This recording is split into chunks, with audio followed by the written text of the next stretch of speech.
أعوذ بالله من الشيطان الرجيم بسم الله الرحمن الرحيم وإياه نستعين إنه خير ناصر ومعين وصلى الله على سيدنا محمد وعلى آله الطيبين الطاهرين اللهم صل على محمد وعلى آل سيدنا محمد اللهم انطقنا بالهدى والحمنا التقوى. Ibu Bapak, hadirin dan hadirat, kawan-kawan, sahabat dan kerabat. Nah, ini Assalamualaikum warahmatullahi wabarakatuh. Waalaikumsalam warahmatullahi wabarakatuh. Puji syukur kehadirat Allah Subhanahu wa taala, di mana di malam bulan suci Ramadan ini kita masih diberkati dengan kenal iman dan dia cahaya tulisan dan ke dimudahkan segala urusan kita dia ku bapak kepencet eh, yang naon pada malam ke-17 bulan suci Ramadan ini. iya Kita masih diberikan taufik itu untuk melanjutkan kajian kita, yaitu dia ya Mafatihul Hayat.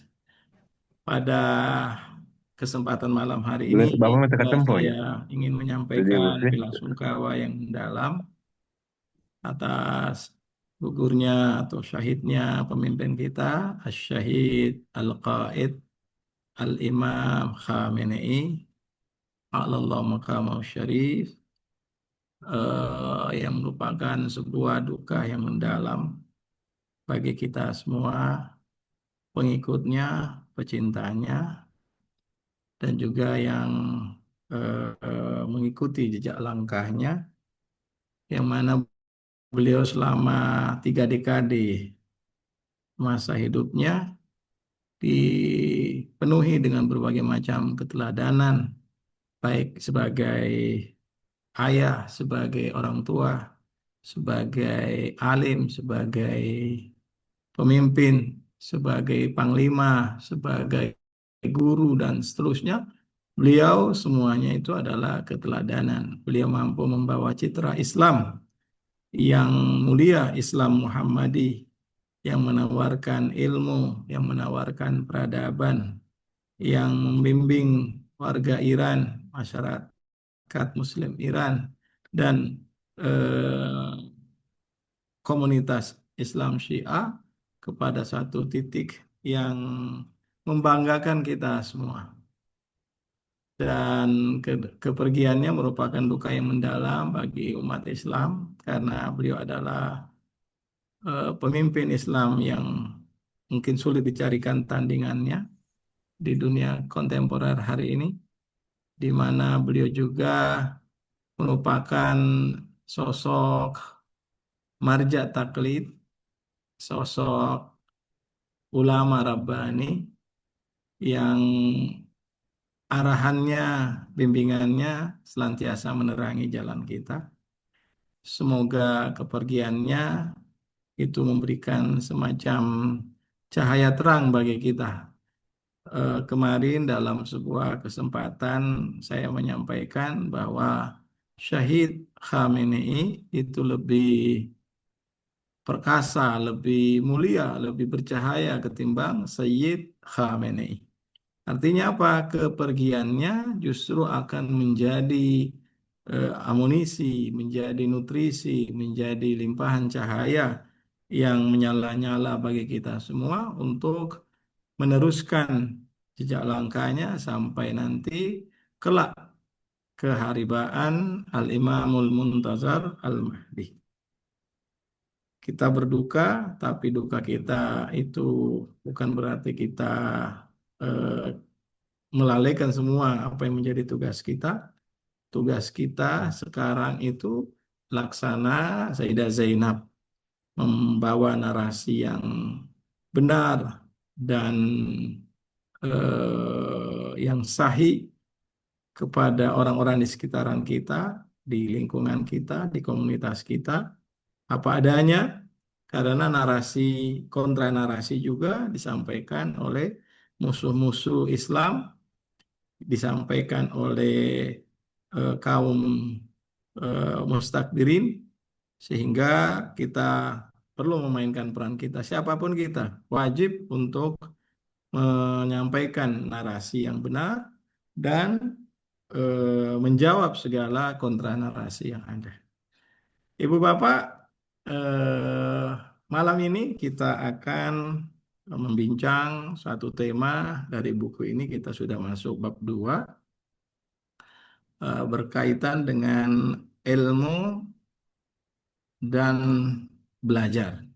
Jadi babnya menuntut ilmu dan belajar. Eh, saya pilihkan judulnya Jalan Ilmu, Jalan Kehidupan. Di dalam ajaran agama kita, jadi menuntut ilmu itu adalah sebuah kewajiban, bukan sekedar aktivitas intelektual, tapi merupakan sebuah kewajiban religius dan kewajiban eksistensial kita. Al-ilmu nurun. Ilmu itu adalah cahaya. Yaktibullahu fi qalbihi may yasha. Jadi ilmu itu adalah cahaya yang benderang, yang bisa menerangi jalan kita.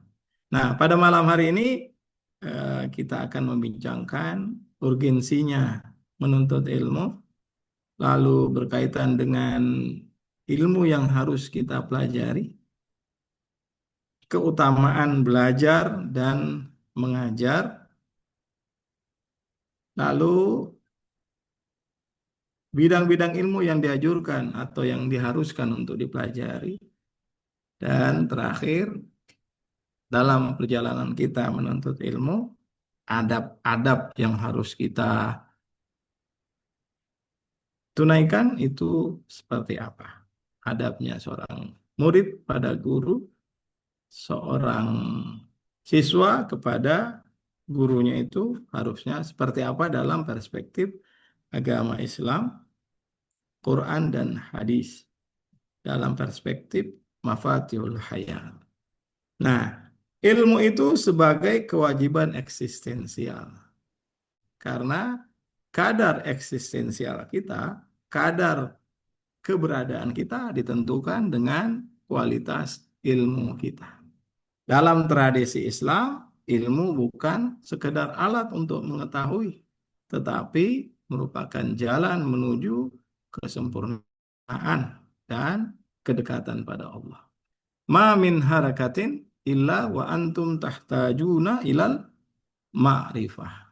Tidak satupun gerak, tidak satupun aktivitas, tidak satupun langkah yang harus kita lewati itu tanpa kita memerlukan ilmu pengetahuan.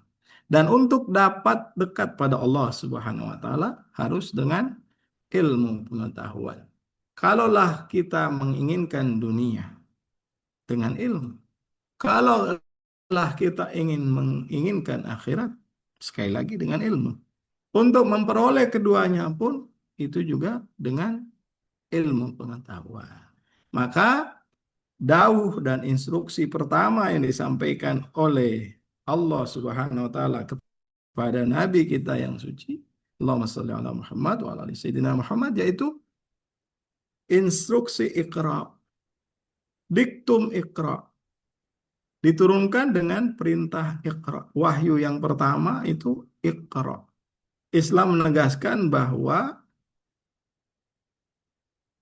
kemajuan peradaban, capaian teknologi, semuanya dibangun di atas fondasi ilmu.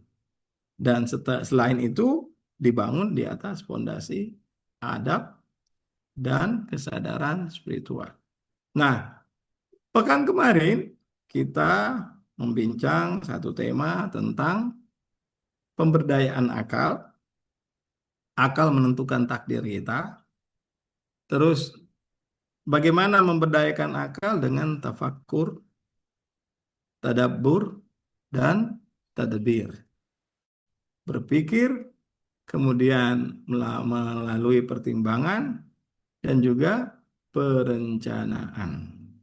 Nah, sekarang merealisasikan tafakur itu, merealisasikan tadabbur itu, maka kita harus pergi mencari ilmu pengetahuan. Faridatun likulli muslim wal muslimat. Talabul ilm faridah. Mungkin kalau kita bandingkan dengan agama yang lain, agama Islam di antara atau satu-satunya agama yang sedemikian getol, sedemikian intens menyuruh pengikutnya untuk menuntut ilmu. Ada satu hadis di dalam buku ini, itu disebutkan bahwa utlubul ilm minal mahdi ilal lahdi. Nah, ini yang sering kita eh, apa bacakan ketika kita pergi sekolah menuntut ilmu, masuk bangku perguruan tinggi, yang dalam bahasa hari ini disebut dengan long life learning. Long life learning. Utlubul ilma minal mahdi ilal lahdi. Nah, karena ilmu itu bukan hanya sekedar supaya kita lebih pintar, bukan hanya sekedar supaya kita lebih mengetahui, tapi supaya kita memberikan apresiasi pada eksistensi kita. Kewajiban eksistensial kita. Dalam bahasa Mafati itu, di samping kewajiban eksistensial, dianggap sebagai ibadah yang memiliki nilai spiritual dan juga nilai sosial yang tinggi. Para nabi dan imam ahlul bait menempatkan ilmu sebagai alat ukur kemuliaan, sebagai parameter, sebagai posisi yang mulia. Banyak hadisnya yang menerangkan tentang bagaimana orang alim itu dimuliakan, orang berilmu itu dimuliakan. Nah, maka melalui ilmu manusia memahami hakikat kehidupan. Dengan ilmu dia bisa membedakan yang benar dan yang salah. Serta dia bisa membangun kehidupan yang lebih adil dan bermakna. Karena itu, Bapak menuntut ilmu, ini adabnya ya, harus dilakukan, ditunaikan dengan niat yang tulus, adab yang benar, serta komitmen untuk mengamalkan. Ada hadis di sini disebutkan dalam Al-Mahasin dari Rasulullah Shallallahu Alaihi Wasallam, "Ughdu aliman aw muta'alliman." Hendaklah engkau entah. Jadi ughdu ini maksudnya engkau memulai harimu. Engkau bangun, terjaga dalam kondisi seperti itu. Engkau harus memulai harimu entah menjadi seorang alim atau seorang muta'allim. Ini dua kondisi ini, menjadi alim atau penuntut ilmu. Wala wa iyyaka an takuna lahiyan mutaladzidzan, dan janganlah engkau menjadi orang yang lalai dan yang hanya melewatkan waktunya dengan bersenang-senang. Sebuah hadis dari Imam Ja'far Shadiq juga, bahwa kalaulah saya melihat syiaku, saya menginginkan mereka dalam dua kondisi, entah dia belajar atau mengajarkan ilmu pengetahuan. Nah, Ibu, Bapak, teman-teman, sahabat, pemirsa Mishkat TV yang dimuliakan oleh Allah Subhanahu wa taala, dengan kita memperoleh pengetahuan, maka dengan itu juga kita memperoleh cahaya untuk menerangi jalan kehidupan kita. Al-ilmu nurun yakzifullahu fi qalbihi may yasha. Nah, oleh karena itu sangat dianjurkan supaya setiap muslim ini menuntut ilmu pengetahuan. Dia harus meluangkan waktunya untuk mencari ilmu pengetahuan. Ilmu sebagai kewajiban eksistensial manusia.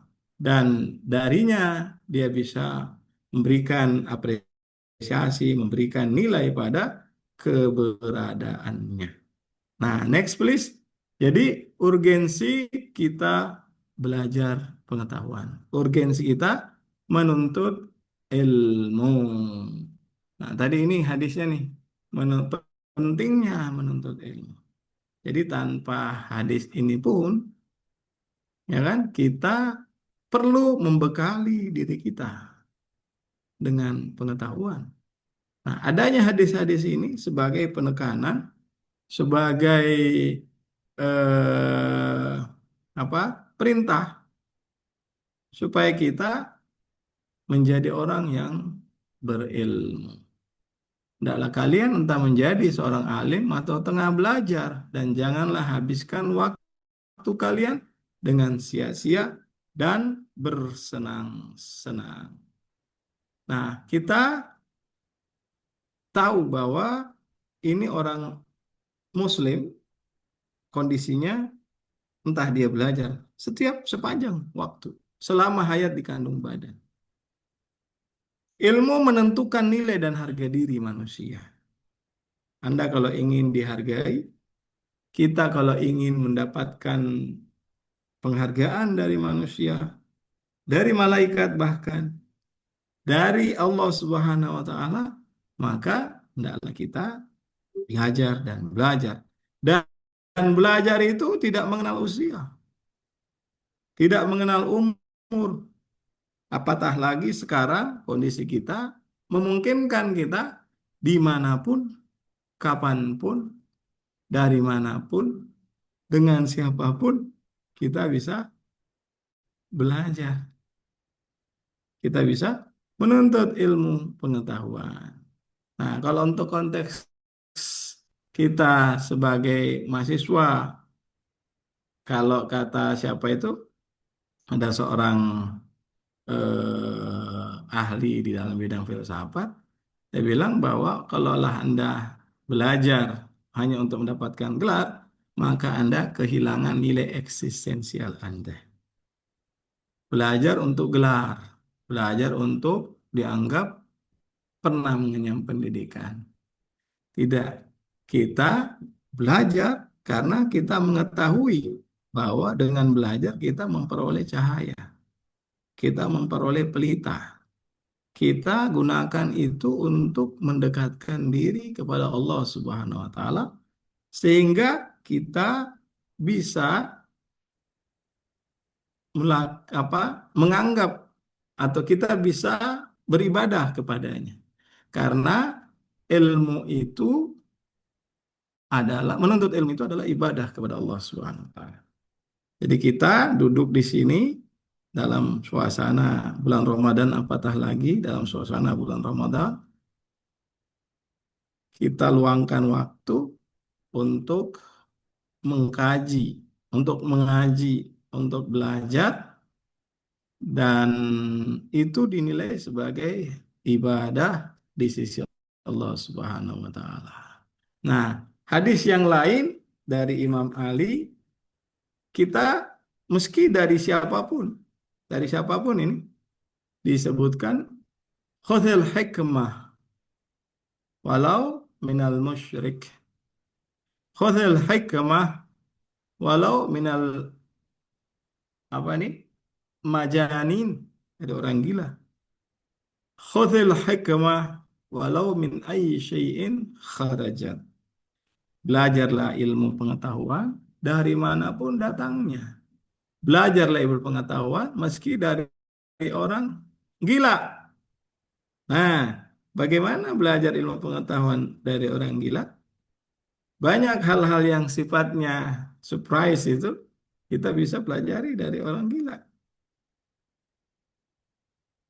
Banyak contoh kisahnya, bahkan ada seorang Bahlul itu, dia berpura-pura gila. Dan darinya banyak keluar hikmah-hikmah yang bisa membimbing orang, termasuk di zamannya Harun ar-Rasyid. Nah, Tapi di sini penekanannya bahwa kita harus belajar. Pentingnya menuntut ilmu itu dari manapun. Kita dianjurkan untuk menuntut ilmu. Dari manapun datangnya. Dari siapapun dia. Walau musyrik, walau majanin, orang gila, dari manapun datangnya. Min ayyi syai'in kharaja. Nah, ini ilmu tidak mengenal batas sumber, yang penting adalah kebenaran dan manfaatnya. Nah, untuk bisa memperoleh kemuliaan, memperoleh kedudukan, bahkan status sosial, itu kita dituntut untuk belajar. Ilmu adalah kekuatan untuk membangun dunia. Apatah lagi kalau kita lihat pada masa kejayaan Islam, ilmu itu dianggap sebagai kekuatan peradaban. Al-ilmu sultanun, kata Imam Malik. Ilmu adalah sultan, kekuatan. Tawono buat kasoni, kasike dono buat kata Firdausi. Ilmu itu adalah sultan. Siapa yang memilikinya akan menang, siapa yang tidak memilikinya akan dikuasai. Hadis dari Imam Ali bin Abi Thalib alaihissalatu wassalam, bahwa apa, al ilmu sultanun, ilmu itu adalah kekuatan, ilmu itu adalah power.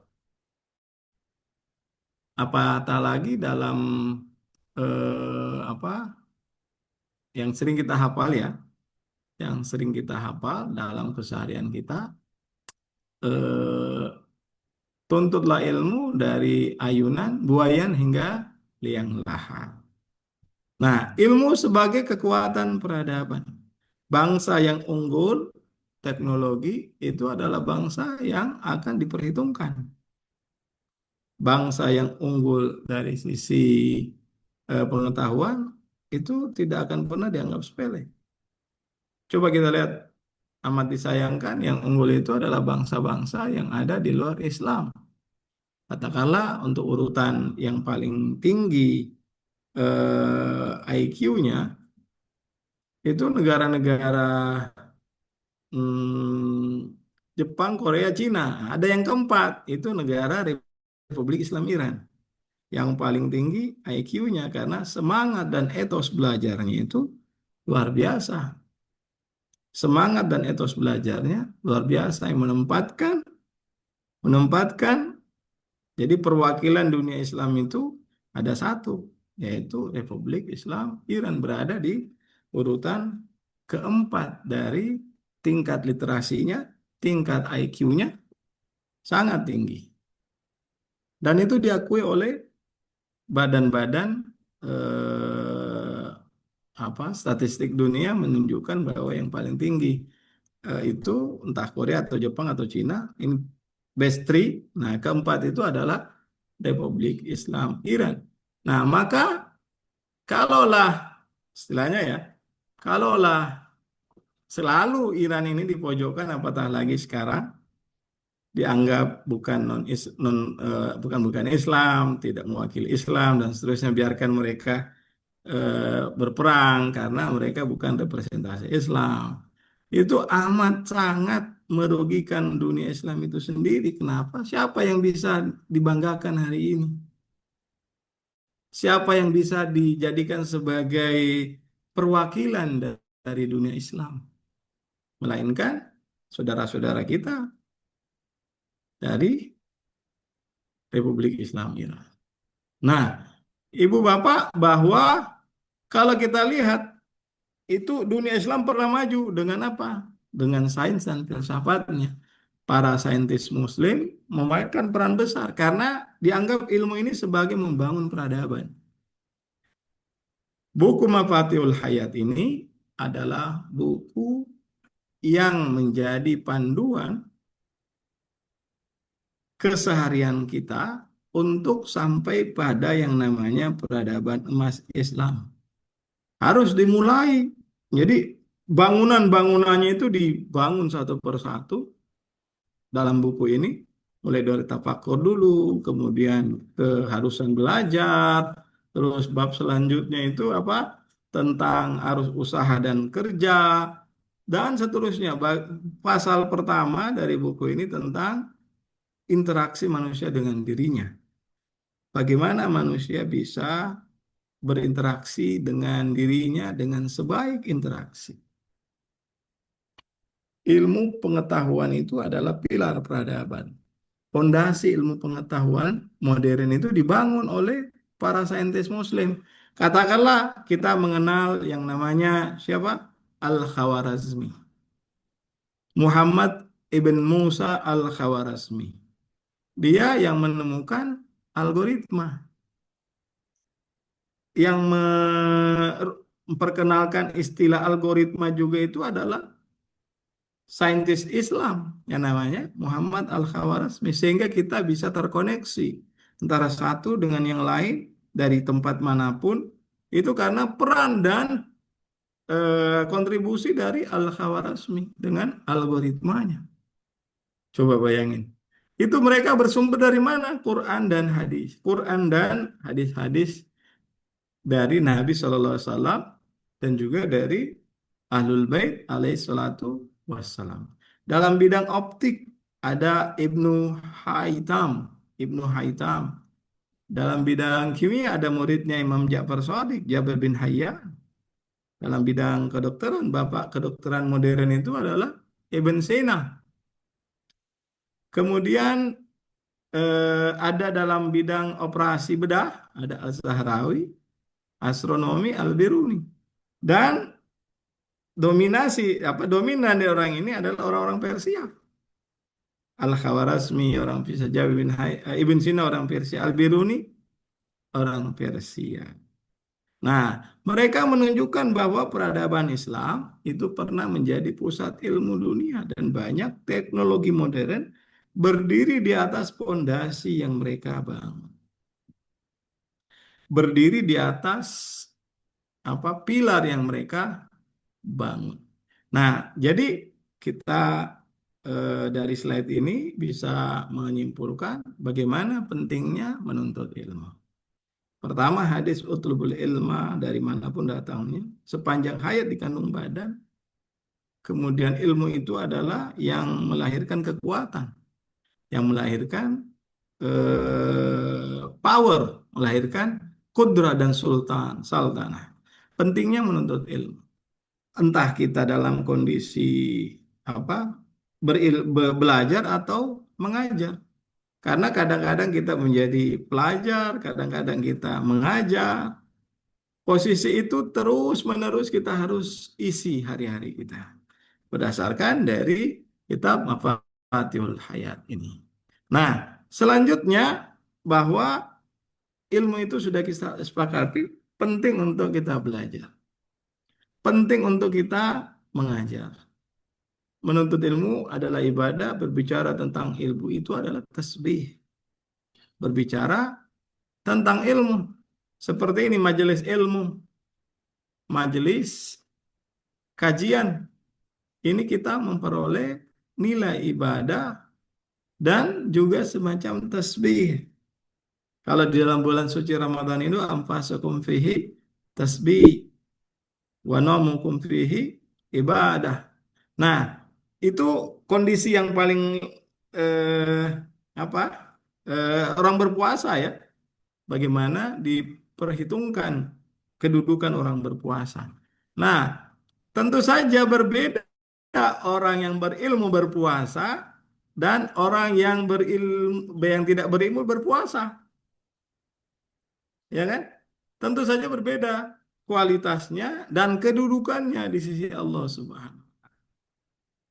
Kapanpun dimanapun yang namanya orang yang memiliki ilmu pengetahuan itu akan senantiasa mendapatkan posisi di sisi Allah. Tidurnya orang alim itu lebih ditakuti ketimbang tidurnya orang jahil. Tidurnya aja ditakuti. Apatah lagi puasanya, apatah lagi yang lain. Nah, jadi pentingnya menuntut ilmu, ilmu sebagai jalan kemuliaan manusia, sumber kemuliaan, kedudukan. Kedudukan seseorang tidak ditentukan oleh kekayaan, kekuasaan, atau keturunan, tetapi oleh ilmu pengetahuannya. Karena itu, Bu Bapak, Nabi SAW mendorong umatnya untuk tidak menyia-nyiakan waktunya. Wala takun lahian mutaladzitan. Janganlah wa iyyaka antakuna lahian lahian mutaladzitan, dan janganlah kalian habiskan waktu hanya untuk bersenang-senang atau berleha-leha. Ini Nabi SAW meminta kita untuk memanfaatkan waktu, menjadikannya sarana untuk belajar dan meningkatkan kualitas hidup kita, kualitas diri kita. Anda adalah apa yang Anda pelajari. Kita adalah apa yang kita ketahui. Ilmu membuat manusia mampu membedakan yang mana yang benar, yang mana yang salah. Di zaman fitnah apalagi? Di zaman fitnah. Di zaman fitnah itu kita dengan ilmu kita bisa mengetahui yang mana yang benar, yang mana yang salah. Ada dua jalan saja, ada dua pilihan saja, benar atau salah. Dan orang yang berilmu bisa menentukan yang mana yang benar, yang mana yang salah, atau mengambil keputusan yang bijaksana. Jadi kalau umpamanya seorang pedagang memahami ilmu fikih perdagangan, itu dia akan terlepas dari jeratan riba dan praktek yang merugikan orang lain.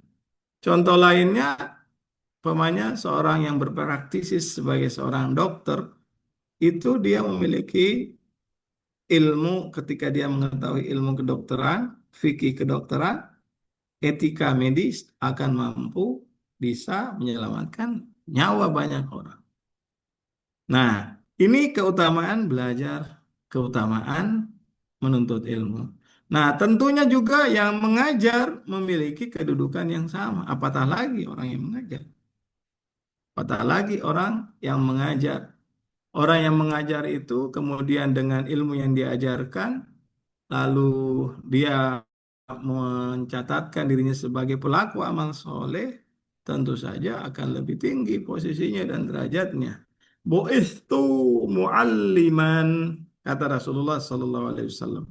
Aku diutus oleh Tuhanku untuk menjadi guru. Ya kan? Bu'istu mu'alliman.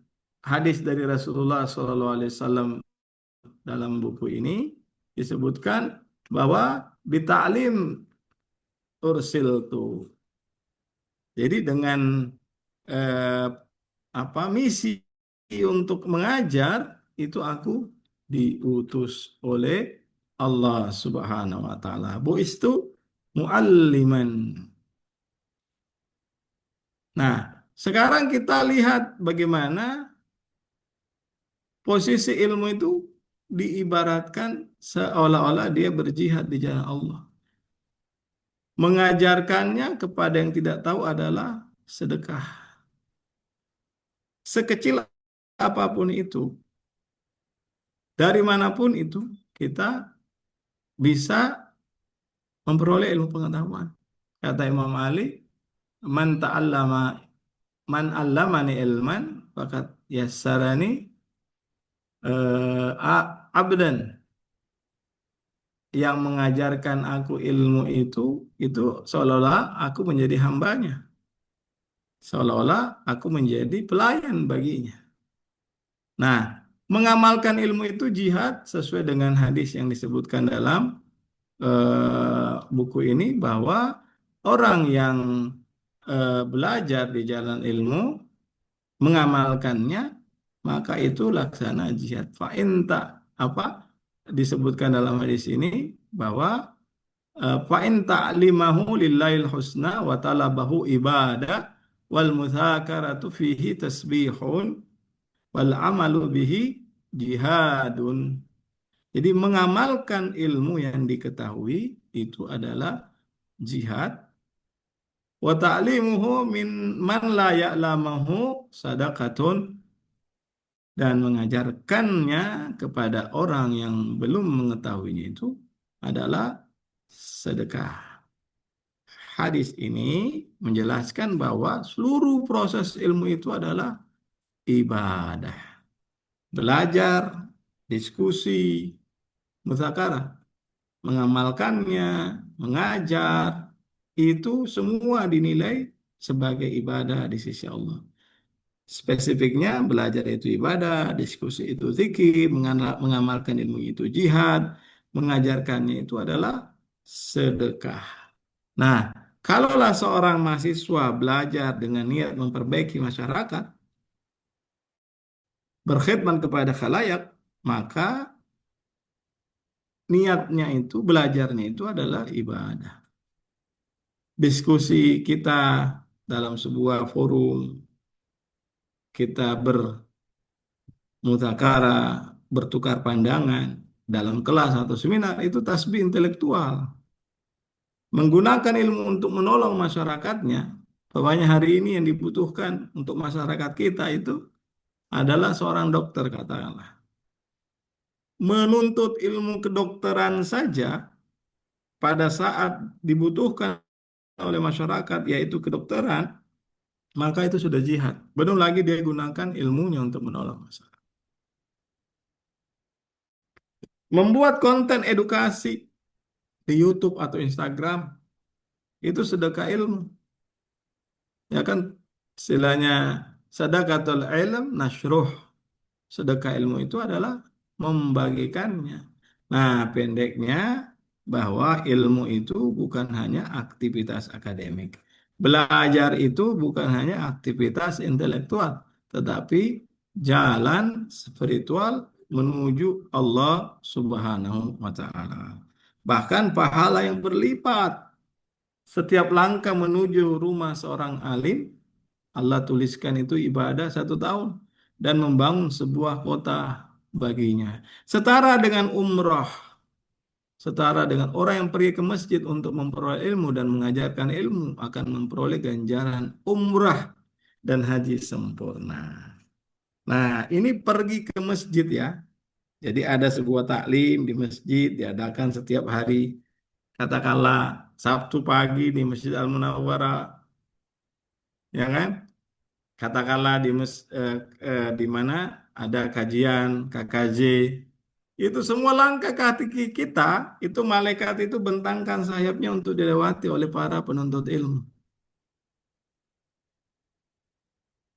Itu hadisnya tuh, bahwa barang siapa yang menjejakkan kakinya untuk menuju ilmu, maka malaikat itu membentangkan sayapnya, mendoakan baginya kemudahan urusannya, ampunan baginya. Nah, ini setara dengan umroh.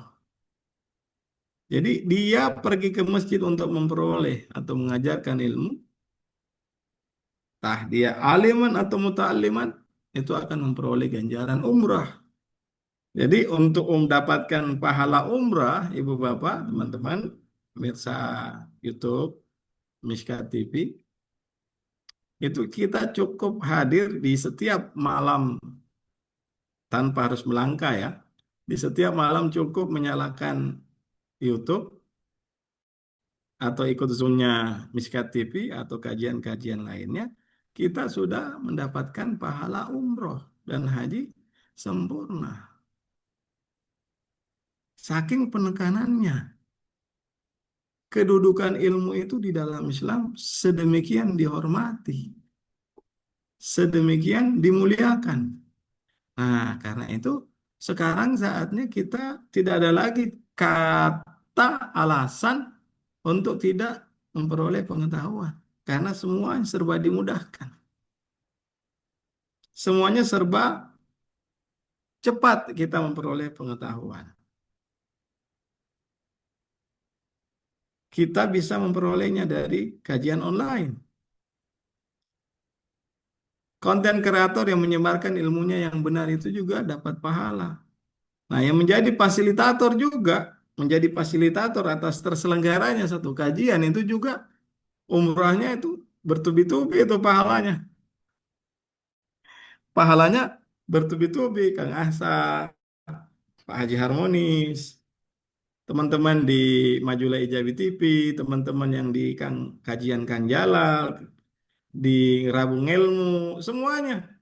Apapun itu semuanya jadi memfasilitasi, termasuk bagian di dalamnya, itu adalah, bayangin, katakanlah 10 orang, 100 orang yang kemudian ngikut acara-acara yang diselenggarakan oleh teman-teman, mendapatkan ilmu di situ, lalu dengan ilmunya dia amalkan, dia peroleh kebaikan, dikerjakan amal soleh, maka pahalanya itu berlipat-lipat, mengalir kepada orang yang memfasilitasinya. Nah, luar biasa penekanannya di dalam Islam. Bahkan di sini menghadiri majelis seorang alim lebih baik daripada melayat 1.000 jenazah dan membekali 1.000 pasien. Ini disebutkan oleh Rasulullah Shallallahu Alaihi Wasallam dalam kitab ini yang bersumber dari kitab Muniyatul Murid. Ada juga Mishkatul Anwar. Oke, slide selanjutnya please, bahwa ilmu itu adalah harga jiwa. Ilmu itu adalah samanun untuk jiwa kita. Allah Subhanahu wa taala memberikan harga yang luar biasa, tinggi dan bernilai itu karena buah kita belajar dan menuntut ilmu untuk beribadah kepada Allah Subhanahu wa taala. Tadi ini hadisnya fa inna hudural majlisi alim afdalu min huduri alfi janazatin wa min iyadati alfi maridin. Nah, tadi hadisnya bahwa hadirnya seseorang dalam majelis ilmu itu lebih baik daripada, ini antara pilihan ya. Jadi ketika kita harus memilih dalam kondisi kita dilemah, memilih entah kita harus, yang mana harus didahulukan nih. Nah, kita yang lebih tahu yang mana harus didahulukan. Kalau memang tidak ada orang untuk menghadiri ataupun memakamkan seseorang, itu wajib kifayah.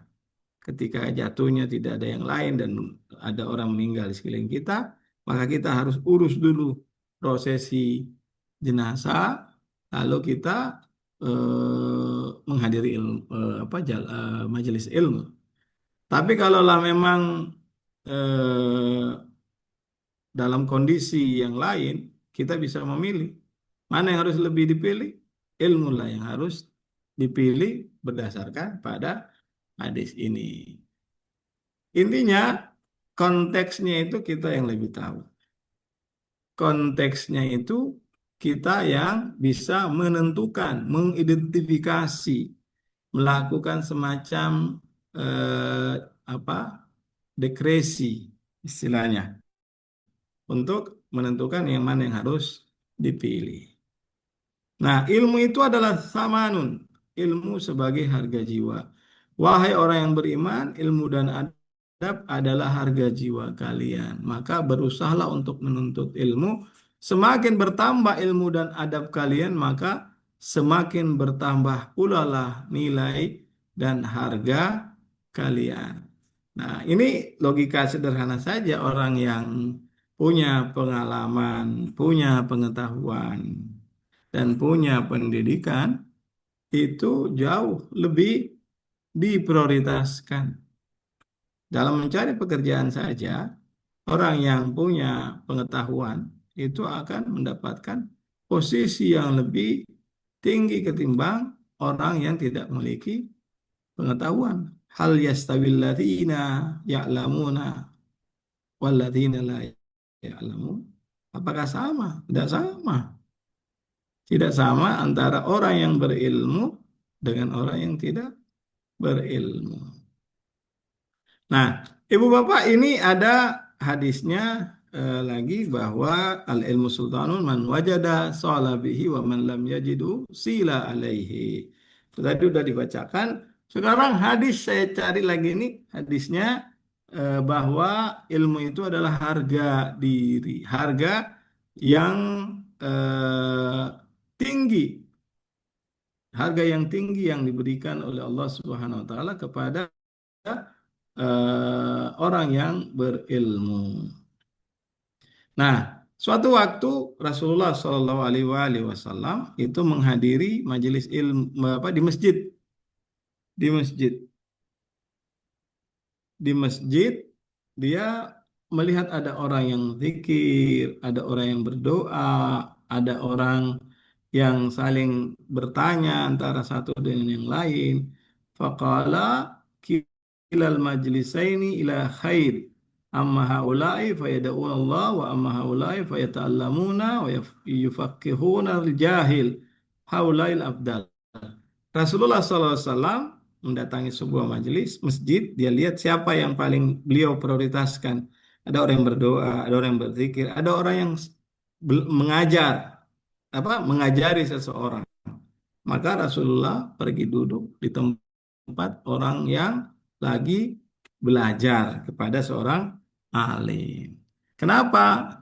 Secara logika sangat jelas bahwa orang yang mengajarkan seorang jahil, jahil itu akan berilmu dan akan berdoa, akan berzikir, akan membaca Quran dengan ilmu yang dimiliki dari seorang jahil tersebut. Ilmu sebagai jalan menuju Allah Subhanahu wa taala. Berlomba-lombalah kalian dalam menuntut ilmu demi Allah, sebuah hadis tentang halal dan haram. Dari seorang yang jujur itu lebih baik dari dunia, emas dan perak. Imam Ali di pasar-pasar Masjid Kufa itu senantiasa mengingatkan, ya ayuhan nas, al-fiqh thumma tijarah, al-fiqh thumma eh, muamalah, al-fiqh dan seterusnya.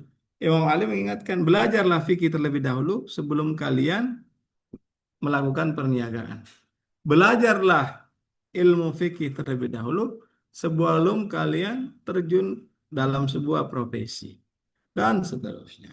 Ini pentingnya menguasai ilmu dan ilmu itu sebagai harga jiwa manusia. Nah, sekarang kita beralih kepada slide berikutnya bahwa mempelajari ilmu apa yang perlu dipelajari. Ilmu apa yang perlu dipelajari. Jadi agama juga mengatur. Hadis ini juga mengatur ilmu yang yang harus dipelajari itu ilmu apa. Nah, di sini prioritaskan ilmu yang bermanfaat. Ilmu yang bermanfaat ini yang harus dikuasai. Nah, kira-kira hari ini ilmu yang bermanfaat itu apa? Ilmu tentang sains, katakanlah. Ilmu agama, ya itu tentu saja sangat bermanfaat. Selain ilmu agama, ada keahlian-keahlian tertentu yang harus dikuasai. Ada mehna, ada herfa yang harus dipelajari. Dan itu sejak dini bahkan dianjurkan, sebaik-baik hal yang generasi muda pelajari ialah apa-apa yang dibutuhkan saat dewasa nanti. Pelajarilah ilmu saat masih usia dini sehingga saat dewasa kalian memperoleh kedudukan mulia. Nah, kita sendiri yang menentukan. Jadi antara supply and demand ya dalam hukum pasar, yang mana yang kita harus pelajari itu kita harus melihat. Apalagi sekarang dengan adanya AI, semua hampir banyak pekerjaan itu terkurangi. Tapi yang paling utama dan pertama yang harus dipelajari itu adalah ilmu agama. Di dalam doa juga, dalam doa surat Ta'qib Asar itu, Allahumma inni a'udzubika minal ilmi la yanfa. Ada orang menuntut ilmu tapi tidak ada manfaatnya. Kita berdoa kepada Allah berlindung. Umpamanya ada yang bertanya, siapa namanya ibunya Nabi Musa? Ya kan? Siapa namanya ibunya Nabi Musa? Kalau kita bilang tidak tahu, tidak akan terjadi apa-apa. Saya tidak tahu. la yadurru ala ma jahilu wa la yanfa ma alimu, tidak merugikan orang yang tidak mengetahuinya dan tidak bermanfaat orang yang mengetahuinya. Jadi break even, tidak ada manfaatnya, tidak ada ruginya. Artinya seolah-olah tidak ada nilainya. Nah, yang harus kita prioritaskan itu adalah ilmu yang bermanfaat. Ilmu yang bermanfaat itu kita harus tanya kepada ahli, kepada orang-orang yang tahu tentang tantangan zaman, kepada orang-orang yang mengetahui tentang kira-kira yang dibutuhkan dari kita hari ini apa. Masyarakat kita itu memerlukan disiplin ilmu apa yang perlu kita prioritaskan untuk belajar. Ini juga diatur bahwa yang paling pertama dan utama yang harus kita pelajari itu adalah ilmu agama, kemudian ilmu-ilmu keahlian, teknik, sains, terapan, ya kan? Sehingga kita dengan ilmu itu bisa kita manfaatkan untuk masyarakat, tentang ilmu sains, eksakta atau ilmu-ilmu sosial. Tergantung bagaimana kita bisa melihat sesuai juga dengan bakat dan kemampuan kita. Ilmu agama, belajar hadis, fikih, akidah itu adalah fondasi. Umpamanya tentang pembagian warisan itu perlu sekali kita ketahui. Apalagi sekarang itu mungkin lebih mudah karena bisa kita ada aplikasinya untuk mengatur warisan. Ada anaknya 6, 3 laki-laki, 3 perempuan, bagaimana membagikannya itu. Berdasarkan pada fikih Ahlul Bait. Memahami halal haram, menjaga ekonomi syariah. Nah, Ibu Bapak, jadi ilmu yang diperlukan itu juga perlu prioritaskan ilmu yang Nabi, Imam Ali, para imam itu tidak menyebutkan secara spesifik ya, kebanyakan secara universal bahwa harus memilih ilmu yang diprioritaskan. Dan sejak kapan? Sejak kecil. Minal mahdi ilal lahdi. Sebaik-baik hal yang perlu dipelajari oleh manusia, ta'allamu ilma sigharan tasuduhu bihi kibaran, kata Imam Ali. Ta'allamu ilma sigharan, belajarlah ilmu sejak kecil itu maka dia akan memperoleh manfaat ketika dia besar nanti. Aulal asya'u an yata'allama al ahdatsul asya' allati idza saru li jalan ihtaju ilaih. Yang dibutuhkan. Nah, menentukan ilmu apa yang dibutuhkan itu kita perlu tanya ahli dan kita bisa berdiskusi, memusyawarahkan kepada konsultan. Kira-kira untuk konteks hari ini 5 tahun lagi ilmu apa yang perlu kita pelajari? Disiplin apa yang perlu kita kuasai? Sehingga kita bisa menyiapkan diri kita memasuki suatu era di mana ilmu itu sudah diperlukan lagi. Banyak ilmu-ilmu yang disebutkan di sini juga yang tidak bermanfaat dalam hadis disebutkan ilmu-ilmu yang tidak bermanfaat itu seperti tentang nasab, tentang syair jahiliyah, ya kan? Di sini ada hadisnya nih. Dakhala Rasulullah sallallahu alaihi masjidah fa idza jama'atun qad atafu birajulin faqala lahu ma hadza. Jadi orang-orang berkumpul di satu tempat di masjid dan mengelilingi seseorang. Rasulullah bertanya, "Ada apa ini? Siapa ini?" Faqalu allamatun ya Rasulullah. Orang ini adalah seorang yang alim pintar. Ya Rasulullah. Faqala wa ma allama. Dia menguasai bidang ilmu apa? Dia bilang kalau alimu bin ansabil Arab. Dia mengetahui tentang nasab-nasab orang Arab dan berbagai peristiwa Arab jahiliyah wa ayamil jahiliyah wa syi'ri wal arabiyah.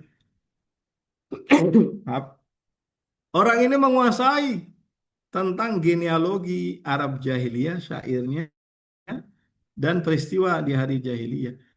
Nah, maka Rasulullah SAW menyampaikan, "Dzalikal ilmu la yadurru man jahilu tidak mengetahuinya tidak apa-apa, tidak rugi orang tidak mengetahuinya. Dan kalau dia ketahui tidak ada juga manfaatnya. La yadurru ala ma jahilu wala yanfa'u ala ma alimu. Nah, jadi ilmu yang terbaik kita harus pilih. Jadi mempelajari ilmu yang diperlukan. Selanjutnya, next please. Pelajaran ini ya, ini perlu ini. Ini pertama dan utama. Yang tadi itu kaitannya dengan ilmu-ilmu setelah ilmu ini. Akidah tauhid perlu. Rasulullah SAW kalimat pertama yang harus kalian ajarkan kepada anak-anak kalian kalimat La ilaha illallah. Jadi kalimat thayyibah itu yang pertama kali yang harus diajarkan kepada anak-anak kita. Kemudian Al-Quran, hai hak seorang anak perempuan atas ayahnya adalah mengajarkan surah Nur. Secara spesifik ini ya, tapi secara umum ajarkan Al-Quran, bacaan Al-Quran. Bagaimana dia memahami ayat-ayat yang dia baca. Ajarkan kita ya sebagai orang tua eh, merasa apa bukan merasa perlu untuk membagi waktu kita untuk mengajarkan anak kita Al-Quran. Hadis juga tentang halal dan haram dari sesuatu yang jauh lebih baik daripada emas. Fikih dan syariat ini sangat penting ini. Al-fiqhu tsumma tijarah. Kata Imam Ali di masjid di pasar Kufah, ayuhan nas, hendaklah kalian mempelajari fikih dulu baru berdagang. Hendaklah kalian belajar fikih dulu baru bermuamalah. Belajarlah fikih terlebih dahulu kemudian berjualanlah karena seseorang yang berjual beli tanpa mengetahui halal dan haram maka dia berada dalam lingkaran riba. Lanjut. Nah, sekarang belajar keahlian dan keterampilan. Jadi ada ilmu-ilmu yang sifatnya prioritas, ada ilmu-ilmu yang sifatnya perlu untuk mendampingi yang prioritas itu sebagai keahlian, keterampilan dan seni. Ilmu apa saja itu di situ disertai dengan pekerjaan seperti beternak, bertani dan nelayan. Mempelajarinya pun bernilai mulia keahlian. Jadi menjadi ahli ternak itu sangat perlu. Ke Indonesia ini ke depannya yang namanya masalah ketahanan pangan, ketahanan energi itu sangat-sangat dibutuhkan. Oleh karena itu perlu orang belajar pertanian, peternakan, dan perikanan. Negara kita negara maritim.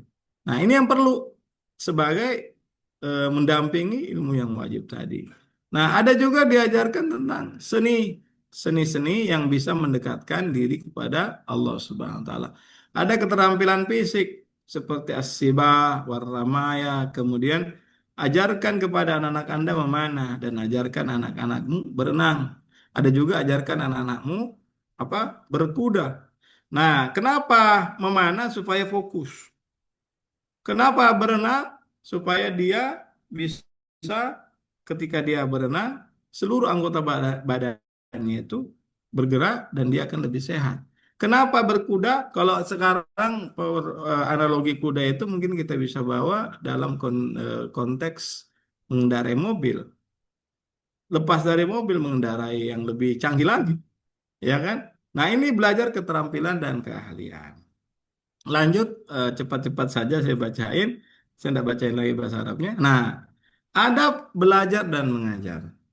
Perlu kita belajar dari ahlinya. Zaman kita, orang bisa dicetak dengan karbitan. Baca 2 hadis, mengikuti TikTok, kemudian berfatwa. Itu bahaya sekali. Jadi kata Imam Baqir itu, apa yang disampaikan oleh orang yang tidak berilmu itu jauh lebih banyak bahayanya ketimbang ya kan lebih banyak bahayanya ketimbang dia tidak menyampaikan. Jadi sangat bahaya orang yang menyampaikan sesuatu yang tidak berilmu. Nah, kita harus belajar dari ahli. Fas'alu ahla dzikr. Itu kaidahnya. Hendaklah kalian belajar dari ahli. Nah, dalam memperoleh ilmu itu harus bersabar. Kata Imam Syafi'i, barang siapa yang tidak menahan sabar akan dalam pahitnya belajar, maka dia akan mendapatkan kehinaan, kebodohan selamanya. Jadi 4 tahun saja tahan di pesantren, 4 tahun saja S1 tahan, insya Allah akan datang berbagai macam kemudahan. Dan tidak perlu merasa malu bertanya, menyampaikan pertanyaan saya nggak tahu, zidni ilman. Nah, ada juga qayyidil ilma bil kitabah, mencatat. Kemudian bertanya, as-so'alu miftahul ma'rifah. Mencatat, jadi belajar dari ahlinya, adabnya ini semua ada hadisnya di sini. Bersabar, tidak malu ketika dia memang tidak tahu. Ada ulama marja ketika ditanya masalah fikih dia tidak tahu, dengan keras, lantang dia bilang saya tidak tahu. Itu adabnya orang belajar. Adabnya seorang yang berilmu. Ketika dia tidak tahu, bilang tidak tahu. Saya tidak tahu. Tidak malu dia merasa tidak tahu. Mencatat qayyida ilmak bil kitabah. Mencatat. Nah, kadang-kadang hari ini kita juga kadang-kadang menipu diri sendiri pakai HP. Nyatanya pakai HP. Padahal ada pesan masuk buka. Wah, terdistraksi dan akhirnya melupakan catatannya. Dan kebanyakan, ini pengalaman ya dan hasil riset, orang yang mencatat dengan HP kebanyakan tidak pernah dibaca. Kebanyakan ya. Makanya kembali di Norwegia, jadi orang belajar kembali mencatat, kembali pakai buku, kembali tangannya harus digerakkan. Karena ketika dia mencatat, dia juga belajar mengingat. Nah, perlu mencatat. Adab ini adabnya orang dalam berilmu. Nah, terakhir, selain adab belajar, prinsip-prinsip adab ini udah tadi anunya, pelajari ilmu dari ahlinya, jangan mencari ilmu dari yang tidak menggunakan ilmu sendiri. Lima taqulu nama la taf'alun kabura maqtan indallah an taqulu la ma la taf'alun. Ketika Anda belajar pada orang yang memang sudah mempelajari, sudah mengajarkan, sudah mengamalkan, ada seorang ayatullah namanya Ayatullah Miskini, semua poin-poin akhlak yang disampaikan itu dia tidak akan pernah sampaikan sebelum dia kerjakan terlebih dahulu. Nah, ini teladan bagi kita. Teladan bagi kita tidak menyampaikan kalaulah kita belum ahli amal. Belajar dari ahli itu maksudnya ahli amal dan ahli nazar. Nah, bersabar. Barang siapa tidak bersabar dalam belajar ilmu, maka ia akan selalu berada dalam keadaan bodoh. Tadi senada dengan apa yang disampaikan oleh Imam Syafi'i. Dan seperti Imam Syafi'i belajar dari sini. Tidak malu bertanya. Ilmu adalah harta karun. Kanzun wa miftahu as-soal. Belajar itu, ilmu itu adalah harta karun, khazanah, dan kuncinya adalah bertanya. Mencatatnya, catatlah ilmu dan simpanlah di rumah, gunakan sewaktu membutuhkannya. Oke, lanjut. Nah, ini adab mengajar dan menjauhi. Jadi kita belajar atau mengajar itu bukan untuk mendapatkan dunia. Ajarkan orang tapi sebagai bentuk sedekah kita. Sedekahnya ilmu itu adalah nasyru. Sadaqatul ilm nasyru. Sebaik-baik sedekah adalah seorang lelaki mempelajari ilmu kemudian mengajarkannya kepada saudaranya. Mudah dalam mengajar, mengangkatku sebagai pengajar yang mudah. Buistu mualliman. Rasulullah SAW itu diutus untuk menjadi pengajar. Oke, ganjaran pengajaran memberi hadiah berlimpah kepada guru yang mengajarkan Al-Fatihah kepada putranya. Saya bersabda, hal ini tidak seberapa dibandingkan dengan pengajaran yang bertanya. Ada pengalaman seorang Anda kenal, tidak boleh saya sebut namanya. Dia mengajari anak seseorang mengaji. Dikasih sebulan 700.000. Ya kan? 4 kali datang. Udah lumayan itu dia dapatkan, 700.000. Tapi ada pengajar, maaf binatang, untuk mengajarkan binatangnya itu bisa lompat mengikuti arahan-arahannya, dibayar 2 juta 2 kali datang. Orang-orang itu langsung udah minggu depan saya nggak datang lagi. Kenapa lebih mulia binatangnya itu ketimbang dirinya? Anaknya ini perlu diajari ilmu, tapi kenapa penghargaan terhadap ilmu itu levelnya dibawa dari pengajaran pada binatang itu? Ini sudah kebalik-balik. Nah, Imam Hussein mengajarkan pada kita ketika ada orang yang mengajarkan ilmu agama kepada kita, kepada anak-anak kita, maka kita justru harus lebih banyak mengapresiasinya. Kenapa? Karena itu adalah yang akan mendapat menjadi cahaya kita nanti di kuburan, cahaya kita nanti di alam barzakh.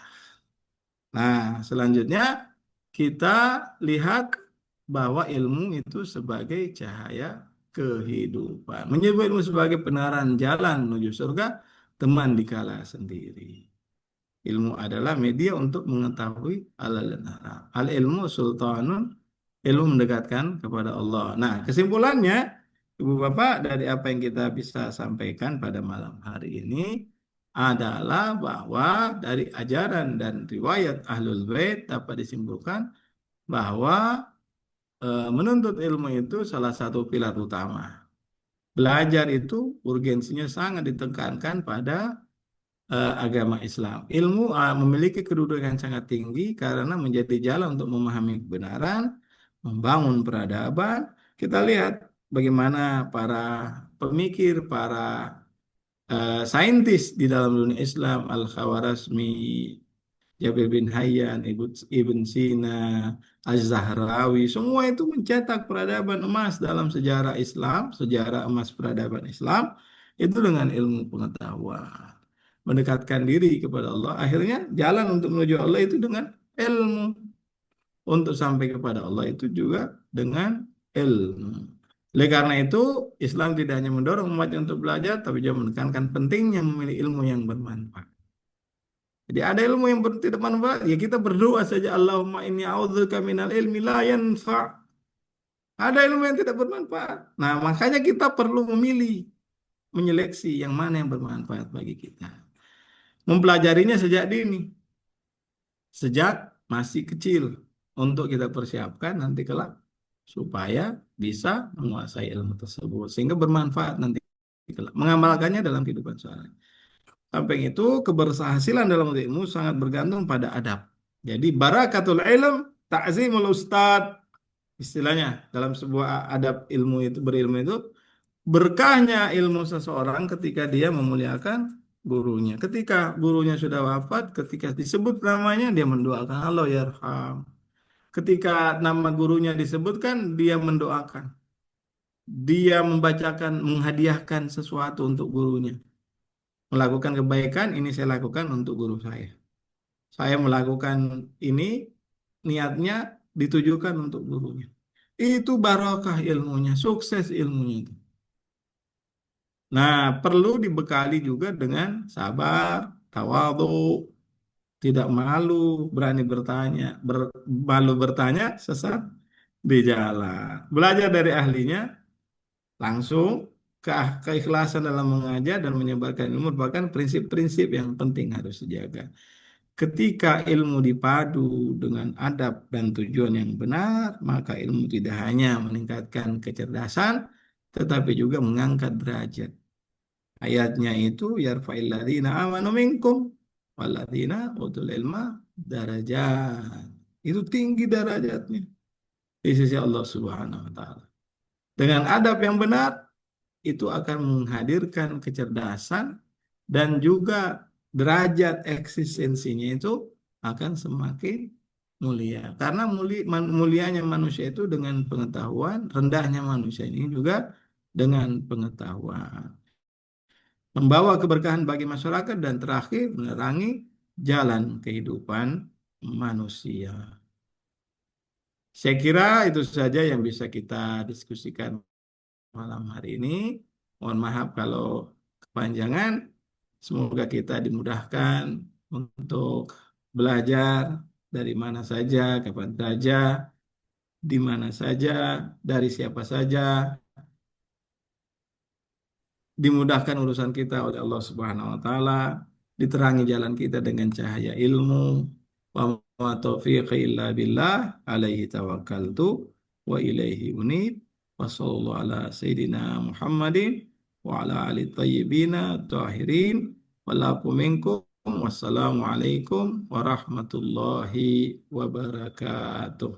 Waalaikumsalam Waalaikumsalam warahmatullahi wabarakatuh. Masya Allah. warahmatullahi Allahumma shalli ala Muhammad. Baik, Bapak dan Ibu, kalau ada yang ingin diskusikan, barangkali masih ada waktu nih untuk didiskusikan dengan guru kita. Kalau ada yang ingin disampaikan. Ini Ustaz, saya agak ada pertanyaan sedikit tentang ini Ustaz. Eh, cara belajarnya para imam, maksudnya kalau kalau kita ketahui kan kalau Rasulullah mengajarkan kepada Imam Ali secara khusus ya kayak gitu.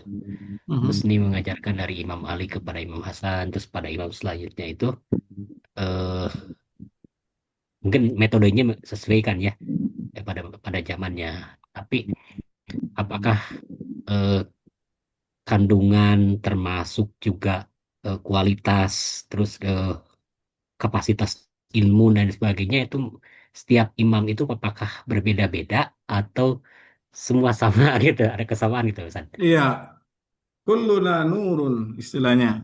Awalu Hmm. Muhammad wa awsatuhu Muhammad wa akhiruhu Muhammad. Jadi mereka ini adalah cahaya, satu cahaya yang Hmm. bermanifestasi sesuai dengan situasi dan kondisi yang ada.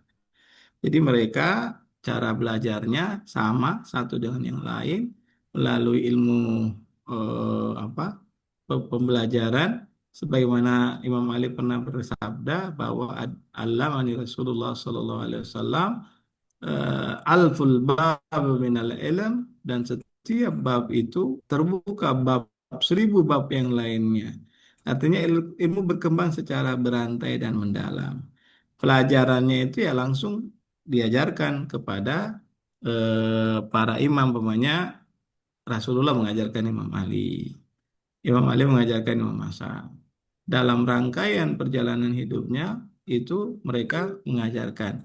Adapun secara detail bagaimana mengajarkannya itu, ya yang disebutkan dalam riwayat itu mereka sudah dibekali oleh Allah Subhanahu wa taala, sudah gifted lah semacam itu, gifted yang diperoleh karena sudah bawaannya sudah merupakan unsur cahaya. Dengan cahaya itu dia bisa mempelajari dan mengetahui ilmu pengetahuan. Nah, mereka memiliki karakteristik yang sangat khas, berbeda dengan masyarakat secara umum. Tidak seperti kita belajar. Mereka melalui penyucian jiwa, kedekatan dengan wahyu, dan pengamalan ilmu. Secara umum garis besarnya seperti itu. Detailnya Allahu a'lam bissawab. Allah Muhammad. Baik, Bapak dan Ibu, barangkali ada yang ingin disampaikan. Masya Allah, tampaknya sedang proses menyerap. Masya Allah gitu ya Ustaz. Barangkali ada closing lagi Ustaz, kita cukupkan dahulu Ya, closing terima terus kasih doa. Ibu Bapak hadirin dimuliakan oleh Allah Subhanahu wa taala. Dari kajian malam ini kita belajar bahwa ilmu itu bukan sekedar kumpulan informasi, aktivitas intelektual, akademik, bukan untuk mencapai gelar saja kalau kita belajar di sebuah lembaga formal resmi, tetapi cahaya yang menerangi jalan kehidupan kita. Al ilmu nurun. Sifat cahaya itu menerangi dirinya, terang dengan sendirinya dan menerangi yang lain. Nurun li dzati, munawwirun li ghairi.